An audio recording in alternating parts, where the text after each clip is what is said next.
পৃথিবীর বুকে এক টুকরো স্বর্গ বলা হয় যে দেশটিকে, তার নাম সুইজারল্যান্ড। দেশটি প্রকৃতির রহস্যের বিশাল এক ভাণ্ডার। কখনো রূপে, আবার কখনো খেয়ালি আচরণে মুগ্ধতা ছড়ায়। স্রোতস্বভ্র বরফের রাজ্য বরাবরই প্রকৃতিপ্রেমীদের আকর্ষণের কেন্দ্রবিন্দু। সুইজারল্যান্ডের আল্পস পর্বত অন্যতম। সেখানে প্রাকৃতিকভাবে গঠিত বরফের গুহা পর্যটকদের বিমোহিত করে। তবে শুধু বেড়ানোর জন্যই নয়, সব দিক দিয়ে ইউরোপের ছোট্ট এই দেশটি শ্রেষ্ঠত্বের মর্যাদা পেয়েছে। আয়তনের ছোট হলেও দেশটি অপরূপ প্রাকৃতিক সৌন্দর্যে অন্যতম ও স্বয়ংসম্পূর্ণ। সুইজারল্যান্ডের আয়তনের 70% ঘিরে রয়েছে আল্পস পর্বতমালা। সুইজারল্যান্ডের সবচেয়ে উচ্চ পর্বতের নাম মন্টি রোজা।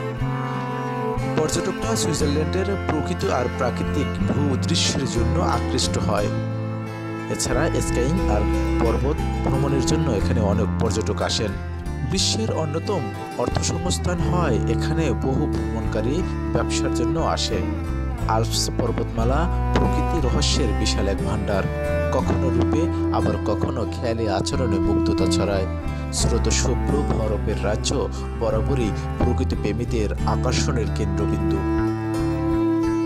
সুইজারল্যান্ডের আল্পস পর্বত অন্যতম। সেখানে প্রাকৃতিকভাবে গঠিত বরফের গুহা পর্যটকদের বিমোহিত করে।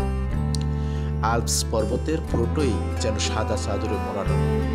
হিমশীতল এই বরফের রাজ্যে এবার পর্যটকরা প্রকৃতির নতুন এক বৈচিত্র্যের দেখা পান। ইউরোপের সর্বোচ্চ এবং সবচেয়ে বিস্তৃত এই পর্বতের দেখা মিলেছে স্রোতস্বভ্র এক গুহার। বরফ জমে প্রাকৃতিকভাবে তৈরি হয়েছে এটি। আর আশ্চর্যের বিষয়, এর মাঝে রয়েছে পিলার বা স্তম্ভ। এ যেন কোনো প্রকৌশলীর নিখুঁত নকশা।